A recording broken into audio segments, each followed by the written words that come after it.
नमस्कार, आप देख रहे हैं आवाज इंडिया, देश की भरोसेमंद आवाज। और मैं हूं इशिता चक्रवर्ती। खबरों का सिलसिला शुरू करने से पहले आइए एक नजर डालते हैं आज की बड़ी हेडलाइंस पर। वुहान लैब और कोरोना कनेक्शन पर फिर उठे सवाल, अमेरिकी वैज्ञानिक की फंडिंग चर्चा में। लेबनान पर इजरायल के नए हमले, तनाव बढ़ने से मध्य पूर्व में फिर बढ़ी चिंता। पटना से दिल्ली तक दौड़ेगी बुलेट ट्रेन, अश्विनी वैष्णव ने दिया बड़ा अपडेट। पश्चिम बंगाल टीएमसी में बड़ा संकट, पूर्व मंत्री ज्योति प्रिया मलिक और सिलीगुड़ी मेयर ने छोड़े पद। और वैभव सूर्यवंशी की तारीफ में श्रीकांत का बड़ा बयान, बोले ये भगवान का बेटा है। अब खबरें विस्तार से।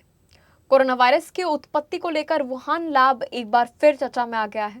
रिपोर्ट्स के मुताबिक अमेरिका से जुड़े एक प्रमुख वैज्ञानिक और संस्थानों की ओर से चीन की वुहान लैब में रिसर्च के लिए फंडिंग किए जाने को लेकर सवाल उठ रहे हैं। इस फंडिंग का संबंध कोरोना वायरस पर किए गए शोध से बताया जा रहा है। हालांकि अभी तक ऐसा कोई पुख्ता सबूत नहीं मिला है कि कोरोना वायरस वुहान लैब से ही लीक हुआ है। कुछ विशेषज्ञ लैब लीक थ्योरी की संभावना जता रहे हैं, जबकि कई वैज्ञानिक प्राकृतिक संक्रमण की बात कर रहे हैं। कोविड-19 की शुरुआत को लेकर दुनिया भर में जांच और बहस अब भी जारी है। इस नए खुलासे ने एक बार फिर कोरोना की उत्पत्ति को लेकर चर्चा तेज कर दी है। इजरायल ने लेबनान में एक बार फिर ताजा हवाई हमले किए हैं, जिससे मध्य पूर्व में तनाव और बढ़ गया है। रिपोर्ट्स के मुताबिक इजरायली सेना ने कई ठिकानों को निशाना बनाया। इस बीच इजरायल के सुरक्षा मंत्री ने लेबनान को लेकर कड़ा बयान दिया है, जिससे विवाद और गहरा गया है। प्रधानमंत्री बेंजामिन नेतन्याहू की सरकार लगातार सुरक्षा को लेकर सख्त रुख अपना रही है। दूसरी तरफ क्षेत्र में बढ़ते हमलों को लेकर अंतर्राष्ट्रीय स्तर पर चिंता जताई जा रही है।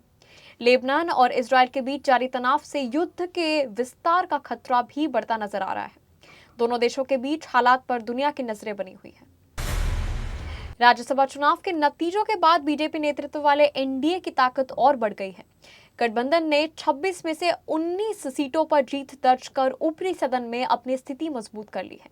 वहीं कांग्रेस के नेतृत्व वाले इंडिया गठबंधन को 6 सीटें मिली, जबकि 1 सीट अन्य दल के खाते में गई। इस जीत के बाद एनडीए राज्यसभा में अहम विधायकों को पारित कराने के लिए पहले से ज्यादा मजबूत स्थिति में नजर आ रहा है। बीजेपी ने कई राज्यों में बेहतर प्रदर्शन कर अपनी पकड़ बढ़ाई है। राज्यसभा में बढ़ती संख्या में सरकार को नीतिगत फैसलों में राजनीतिक बढ़त मिलने की उम्मीद है। वहीं विपक्ष के लिए ये नतीजे नई रणनीति बनाने की चुनौती लेकर आए हैं। रेल मंत्री अश्विनी वैष्णव ने देश की हाई स्पीड रेल परियोजना को लेकर बड़ा अपडेट दिया है। उन्होंने बताया कि पटना से दिल्ली के बीच बुलेट ट्रेन प्रोजेक्ट पर जल्द काम शुरू होने की तैयारी है।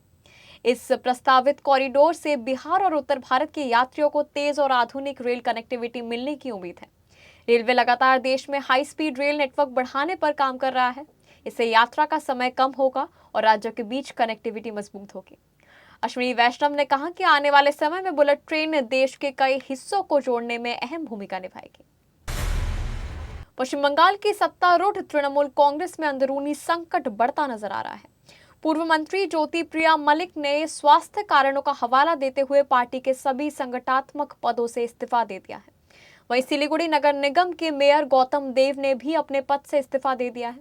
इन दोनों घटनाओं के बाद टीएमसी में नेतृत्व और संगठन को लेकर चर्चाएं तेज हो गई है। गौतम देव उत्तर बंगाल में पार्टी के प्रमुख चेहरों में शामिल रहे हैं। वहीं ज्योति प्रिया मलिक लंबे समय से ममता बनर्जी सरकार और टीएमसी संगठन से जुड़े रहे हैं। पार्टी के भीतर लगातार हो रहे बदलावों ने राजनीतिक हलचल बढ़ा दी है। भारत के युवा बल्लेबाज वैभव सूर्यवंशी की शानदार प्रतिभा की तारीफ लगातार जारी है।